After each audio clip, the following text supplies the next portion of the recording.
স্বাগত ডিবিসি সংবাদে। আপনাদের সাথে আছি আমি ফারহাত তাসনিম। এবার জানাবো খবরের বিস্তারিত। বিচার শেষ না হওয়া পর্যন্ত নিষিদ্ধ হলো আওয়ামী লীগ ও এর সহযোগী সব সংগঠনের সকল কার্যক্রম। যমুনায় উপদেষ্টা পরিষদের বৈঠক শেষে ব্রিফিংয়ে এ সিদ্ধান্ত জানানো হয়। ৩০ কর্মদিবসের মধ্যে ঘোষণা করা হবে জুলাই ঘোষণাপত্র। এছাড়া আন্তর্জাতিক অপরাধ ট্রাইব্যুনাল আইনের সংশোধনী অনুমোদন হয়েছে। আর এই সংশোধনী অনুযায়ী ট্রাইব্যুনাল রাজনৈতিক দল ও অঙ্গ সংগঠন বা সমর্থক গোষ্ঠীকে শাস্তি দিতে পারবে।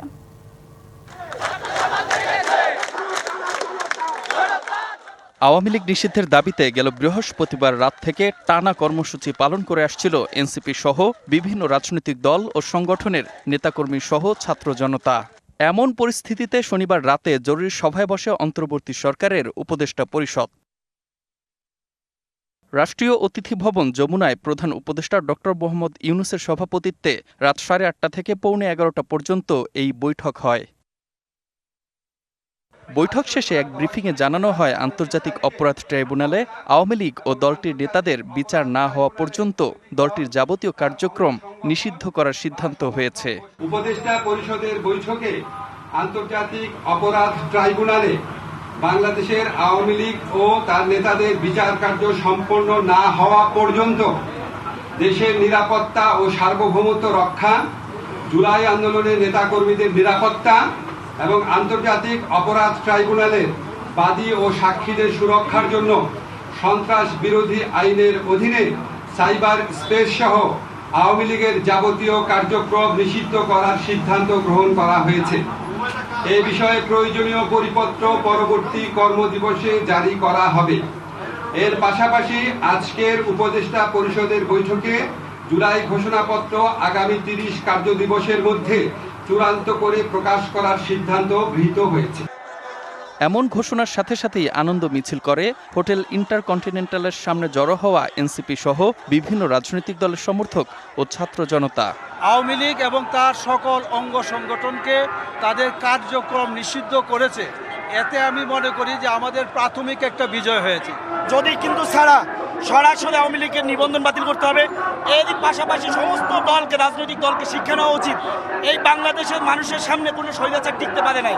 যে প্রজ্ঞাপন জারি হওয়ার যে বিষয় বা আপাতভাবে যে নির্দেশনা আসছে তাতে আমরা পুরোপুরি খুশি না, তবে যতটুকু আসছে এটার জন্য আমরা যথেষ্ট ইতিবাচক। এদিকে এমন সিদ্ধান্ত নেয় সরকারকে ধন্যবাদ জানিয়ে দ্রুত আওয়ামী লীগের নিবন্ধন বাতিলের আহ্বান জানান এনসিপির আহ্বায়ক Nahid Islam. Mostafa Kamal, DBC news desk. Awami লীগকে স্থায়ীভাবে নিষিদ্ধ ও জুলাই আন্দোলনে আহতদের উন্নত চিকিৎসার দাবিতে শাহবাগে অবস্থান কর্মসূচি পালন করছেন জুলাই গণ অভ্যুত্থানে আহতরা। সেখান থেকে আরও খবর জানাতে যুক্ত হচ্ছেন সহকর্মী মোহামিনুল খান অপু। অবস্থান কর্মসূচি থেকে স্পষ্ট কোনো দাবি আছে জুলাই যোদ্ধাদের? বিস্তারিত জানাবেন আমাদের। এই জুলাই আন্দোলনে যারা আহত হয়েছেন তারা কিন্তু 3 দফা দাবিতে এই শাহবাগ মোড়ে অবস্থান নিয়ে আন্দোলন করে যাচ্ছেন। এটি শুধু আজকে যে তারা এখানে বসেছেন তা নয়, এরা গত 3 দিন ধরে কিন্তু তারা এই আন্দোলন করছেন, যেখানে এখানে গতকাল এবং তারা আগের দিন বিকাল থেকে যখন ব্লকেট কর্মসূচি চলছিল তখনও তারা এই কর্মসূচিতে যোগ দিয়েছিলেন। কিন্তু আজকে তারা এককভাবে শাহবাগ মোড়ে তারা আন্দোলন করে যাচ্ছেন। তারা যে 3 দফা দাবির কথা বলছেন, যে জুলাই সনদ সেটি দ্রুত বাস্তবায়নের কথা তারা বলছেন, যেটি সরকার থেকে 30 দিন পরে এটি বাস্তবায়নের যে কথা শোনা যাচ্ছে, কিন্তু তারা সেটি না, তারা খুব দ্রুতই তারা এই দাবিটি বাস্তবায়ন চাচ্ছেন। পাশাপাশি জুলাই আন্দোলনে যারা আহত হয়েছেন তাদেরকে উন্নত চিকিৎসা এবং বাসস্থানের ব্যবস্থার এই বিষয়টি কিন্তু তারা জোরালোভাবে দাবি করছেন, যেহেতু তারা এখানে যারা আহত অবস্থায় রয়েছে আন্দোলন করছেন তারা প্রত্যেকেই কিন্তু বিভিন্ন হাসপাতাল থেকে এসেছেন, তারা চিকিৎসাধীন ছিলেন। তারা যে দাবিটি করছেন, তারা উন্নত চিকিৎসা পাচ্ছেন না, তারা হাসপাতালে যে চিকিৎসা নিচ্ছেন সেটি তাদের জন্য যথেষ্ট নয়, এমনটি কিন্তু তারা বলছেন। এর পাশাপাশি যে আওয়ামী লীগের যে নিষিদ্ধের বিষয়টি উঠে এসেছে, যেটি সকল কার্যক্রম নিষিদ্ধ করেছে, সেটি তারা বলছেন যে কোনো গড়িমসি নয়, আওয়ামী লীগকে চিরতরে নিষিদ্ধ করতে হবে। এটি কিন্তু তারা জোরালোভাবে বলছেন। যে জুলাই অভ্যুত্থানে এখানে যে কয়জন আহত রয়েছেন তাদের প্রত্যেকের মুখেই কিন্তু একটি কথা, যে আওয়ামী লীগ সরকারের কারণে তারা আহত হয়েছেন, তাদের প্রশাসনের কারণে তৎকালীন সেই বিষয়টি নিয়ে তারা কিন্তু জোরালোভাবে বলছে আওয়ামী লীগকে বাংলাদেশে আর রাজনীতি কোনো ধরনের করার সুযোগ তারা কিন্তু সেটি দিবেন না, সেটি কিন্তু তারা জোরালোভাবেই কিন্তু বলছেন। আমরা কয়েকজনের সাথে কথা বলার চেষ্টা করব, আমরা শুনতে চাবো তাদের মুখ থেকে যে আসলে তাদের দাবি দেওয়াগুলো কি রয়েছে। আপনাদের কাছ থেকে জানতে চাইবো যে আপনারা 3 দফা দাবির কথা বলেছেন, সেগুলো কি কি? সেগুলো হলো প্রথম দাবি হলো আওয়ামী লীগকে বাংলাদেশ থেকে একবারে নিষিদ্ধ করতে হবে। দ্বিতীয় দাবি হলো ওই যে তাদের সাথে আওয়ামী লীগের সাথে যারা জড়িত আছে তাদেরকে আইনের আওতায় এনে জুলাই সনদের কথা জেনেছি এবং আপনাদের উন্নত চিকিৎসার কথা জেনেছি। আপনার হাসপাতালে আসলে কেমন চিকিৎসা পাচ্ছেন? বলতে হাসপাতালে উন্নত চিকিৎসা আমরা পাচ্ছি না, এজন্যই কি আপনারা এখানে রয়েছেন? এই জন্যই আপনারা এই যে আমার চোখটা দেখেন, চোখটা দেখলে বুঝতে পারবেন আমার কি অবস্থা এখন আছে। এই চোখ থুইলা নিয়েছে, এই চোখে আমি আর জীবনে কিছুই দেখবো না। এমনও লোক আছে তারা যেমনটি বলছেন যে আসলে তারা হাসপাতালে যে চিকিৎসা নিচ্ছেন সেটি পর্যাপ্ত নয়, তাদেরকে উন্নত চিকিৎসার জন্য বিদেশে পাঠানো তারা দাবি করছেন। তাসনিম। অপু, ধন্যবাদ আপনাকে আমাদের সাথে যুক্ত হওয়ার জন্য। আইনের মাধ্যমে আওয়ামী লীগ নিষিদ্ধের প্রক্রিয়াকে ইতিবাচক হিসেবে দেখছে বিএনপি। দলটির নেতারা বলছেন একমাত্র বিএনপি আইন আদালতের মাধ্যমে আওয়ামী লীগের বিচার চেয়েছে। দেরি হলেও সরকার সেই পথে এগিয়েছে। শনিবার রাতে বিএনপি চেয়ারপারসনের গুলশান কার্যালয়ে অনুষ্ঠিত স্থায়ী কমিটির বৈঠকে এ অভিমত দেন দলের নেতারা। বৈঠকে বিএনপির ভারপ্রাপ্ত চেয়ারম্যান তারেক রহমান ভার্চুয়ালি যুক্ত ছিলেন। রাত 10:30টায় বৈঠক শুরু হয়ে প্রায় 1.5 ঘন্টা চলে। বৈঠক শেষে বিএনপির এক জ্যেষ্ঠ নেতা এসব তথ্য জানান। আওয়ামী লীগের কার্যক্রম নিষিদ্ধের ঘোষণায় দেশ জুড়ে আনন্দ মিছিল করেছে ছাত্র জনতা ও বিভিন্ন রাজনৈতিক দলের নেতাকর্মীরা। এ সময় তারা দ্রুতই আওয়ামী লীগকে পরিপূর্ণভাবে নিষিদ্ধ করার দাবি জানান। তা করা না হলে শিক্ষার্থীরা আবার মাঠে নামবে বলেও জানান তারা। বিচার না হওয়া পর্যন্ত আওয়ামী লীগের কার্যক্রম নিষিদ্ধের খবরে আনন্দে মেতে ওঠে চট্টগ্রামের ছাত্র জনতা ও বিভিন্ন রাজনৈতিক দলের নেতাকর্মীরা। বন্দরনগরীর 2 নম্বর গেটের বিপ্লব উদ্যান থেকে আনন্দ মিছিল শুরু হয়ে 16 শহর পর্যন্ত যান শিক্ষার্থীরা। পরে আবার একই স্থানে অবস্থান নেন। সেখানে মিছিল নিয়ে আসেন বিভিন্ন রাজনৈতিক দল ও তাদের ছাত্র সংগঠনের কর্মীরা। দ্রুত আওয়ামী লীগকে পরিপূর্ণভাবে নিষিদ্ধ না করা হলে আবার মাঠে নামবে শিক্ষার্থীরা। যতক্ষণ পর্যন্ত স্থায়ীভাবে আওয়ামী লীগের সমস্ত কার্যক্রম নিষিদ্ধ করা হবে না, আমরা তৌহিদি জনতা এবং ছাত্র সমাজ এই রাজপথ ছেড়ে যাব না ইনশাআল্লাহুল আজিজ। আমরা চাই বাংলাদেশ থেকে আওয়ামী লীগ চিরতরে নিষিদ্ধ করা হয়। সিলেটে আনন্দ মিছিল করেছে ছাত্র শিবির ও এনসিপি। মিছিল শেষে সমাবেশে বক্তারা দ্রুত আওয়ামী লীগের নেতাকর্মীদের বিচার ও বিভিন্ন সংস্থা ও সরকারি দপ্তর থেকে দোষরদের চিহ্নিত করে তাদের শাস্তির দাবি জানান। অনেকে মিষ্টি বিতরণ করেন। লালমনিরহাটে আনন্দ মিছিল ও মিষ্টি বিতরণ করেছে জামায়াত ইসলামী। রাতে শহরের মিশন মোড় থেকে একটি আনন্দ মিছিল বের হয়। মিছিলটি শহরের প্রধান প্রধান সড়ক প্রদক্ষিণ শেষে পথসভা অনুষ্ঠিত হয়েছে। পরে মিষ্টি বিতরণ করা হয়। চুয়াডাঙ্গায় আনন্দ মিছিল করেছে ছাত্র জনতা। রাতে চুয়াডাঙ্গা সরকারি কলেজ থেকে মিছিলটি শুরু হয়ে শহরের প্রধান সড়ক প্রদক্ষিণ করে শহীদ হাসান চত্বরে গিয়ে শেষ হয়। মিছিলে অংশগ্রহণকারীরা দেশাত্মবোধক গান পরিবেশন করেন এবং বিভিন্ন ধরনের স্লোগান দেন। এছাড়া কুমিল্লা, পঞ্চগড় সহ দেশের বিভিন্ন স্থানে আনন্দ মিছিল করে আন্দোলনকারীরা। জানাত সাথী, DBC news desk. Chuadanga, Jessore, Tangail, Dhaka সহ 8 জেলায় চলছে তীব্র তাপপ্রবাহ। তীব্র গরমে নাকাল মানুষ। সকাল 9টায় চুয়াডাঙ্গায় দেশের সর্বোচ্চ তাপমাত্রা রেকর্ড করা হয় 35.5 ডিগ্রি সেলসিয়াস। আবহাওয়া অধিদপ্তর জানিয়েছে আজ দিনের আবহাওয়া উল্লেখযোগ্য কোনো পরিবর্তনের সম্ভাবনা নেই। গতকালের মতো আজও চড়া তাপমাত্রায় দিনভর নাকাল হতে হবে মানুষজনকে। ঢাকা এবং আশেপাশের এলাকার জন্য সকাল 7টা থেকে পরবর্তী 6 ঘন্টার জন্য আবহাওয়ার পূর্বাভাসে জানানো হয়েছে ঢাকা সহ পার্শ্ববর্তী এলাকায় আকাশ থাকবে পরিষ্কার এবং আবহাওয়া শুষ্ক থাকতে পারে। এ সময় পশ্চিম ও দক্ষিণ পশ্চিম দিক থেকে প্রতি ঘন্টায় 10 থেকে 15 কিলোমিটার বেগে বাতাস প্রবাহিত হতে পারে। আর দিনের তাপমাত্রাও অপরিবর্তিত থাকতে পারে। গেল 3 দিন ধরে দেশের সর্বোচ্চ তাপমাত্রা রেকর্ড হয়েছে চুয়াডাঙ্গায়। আজ সকাল 9টায় চুয়াডাঙ্গায় তাপমাত্রা রেকর্ড হয়েছে 35.5 ডিগ্রি সেলসিয়াস।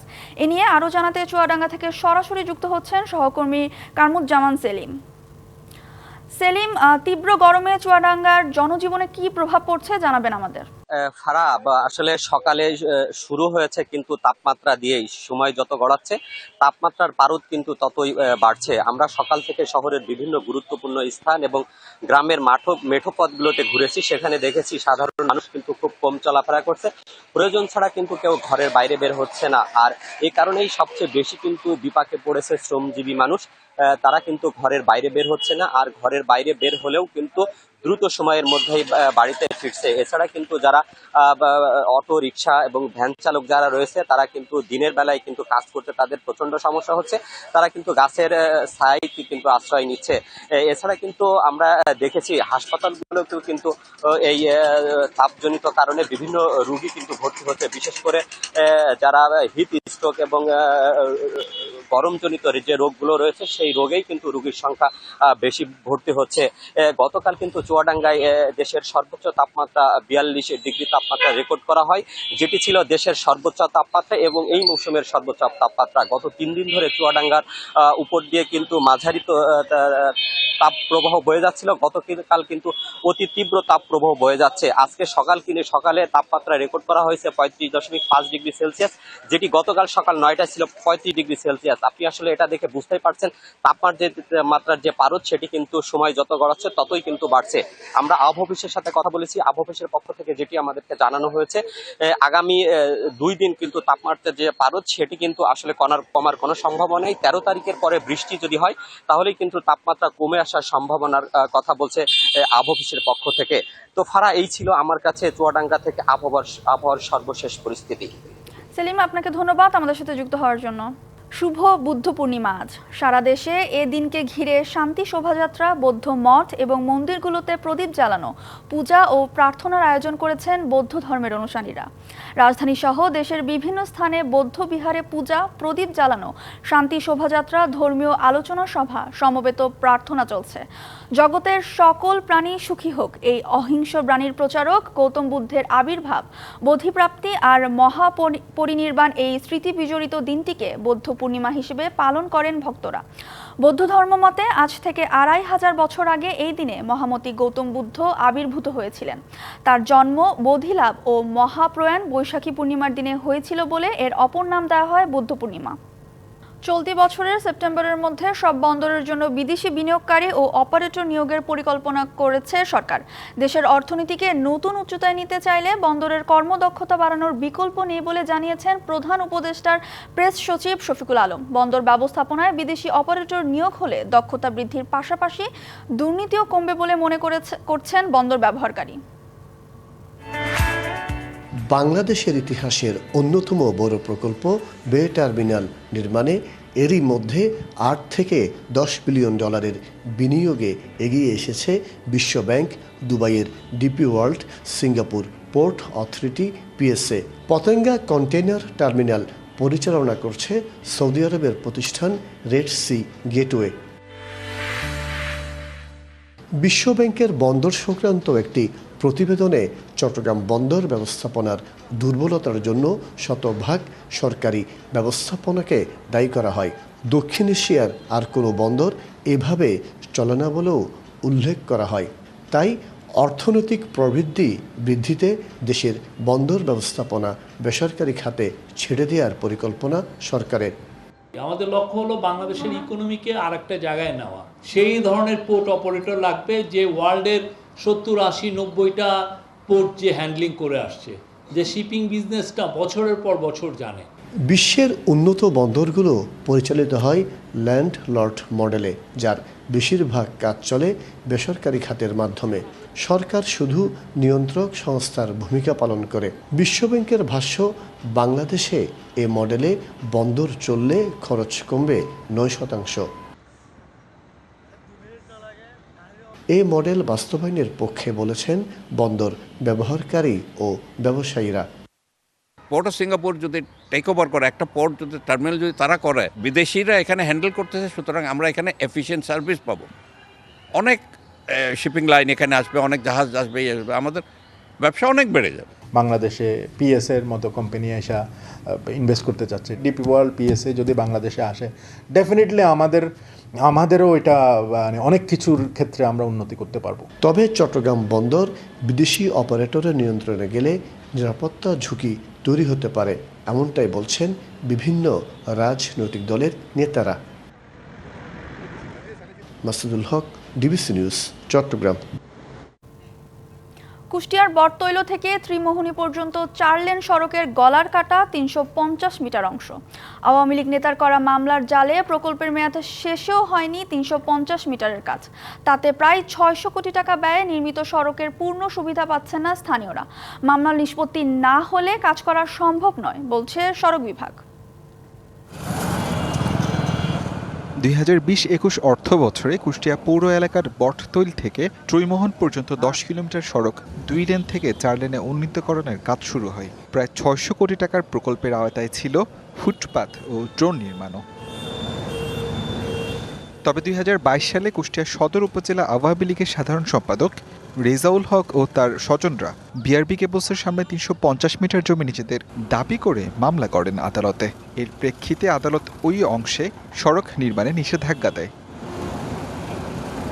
গেল বছরের ডিসেম্বরে সড়কটির নির্মাণ কাজ শেষ হয়, তবে মামলা জটিলতায় 350 মিটার অংশের কাজ করতে পারেনি ঠিকাদার প্রতিষ্ঠান। যিনি মালিকানা দাবি করে উনি তো আইনের আওতায় গেছে, উনি কোর্টে কেস করছেন। যেমন যাওয়া আসায় জাম হয়, মাঝে সাঝে অ্যাক্সিডেন্টও হয়। এখানে আমাদের অনেক ভোগান্তি হয়, মানে অনেকে হচ্ছে ওই রোড থেকে আসতে লাগলে প্রায় অ্যাক্সিডেন্ট হয়। আমরা চাই খুব দ্রুত এই কাজ শুরু হোক। এ ব্যাপারে উচ্চ আদালতে পুনরায় আবেদন করেছে সড়ক বিভাগ। অনুমতি পেলেই কাজ শুরুর আশা তাদের। এই প্রকল্পের আওতায় কুষ্টিয়া শহরাংশে বিআরবির অপোজিটে 350 মিটার অংশ অসমাপ্ত রয়েছিল। তার কারণ হলো ওই জায়গাটি নিয়ে হাইকোর্টে একটি মামলা চলমান রয়েছে। আমরা আশাবাদী প্যানেল আইনজীবী রয়েছেন, তার মাধ্যমে আমরা এই মামলাটি চলমান রয়েছে। জনদুর্ভোগ কমাতে দ্রুত সড়কের অবশিষ্ট কাজ বাস্তবায়নের তাগিদ স্থানীয়দের। DBC news desk. ডিবিসি সংবাদে এই ছিল এখনকার মতো। ডিবিসি নিউজের সংবাদগুলো পড়তে ভিজিট করুন dbcnews.tv আর ভিজিট করুন ডিবিসির ফেসবুক পেজ এবং ইউটিউব চ্যানেল। ডিবিসির সঙ্গেই থাকুন।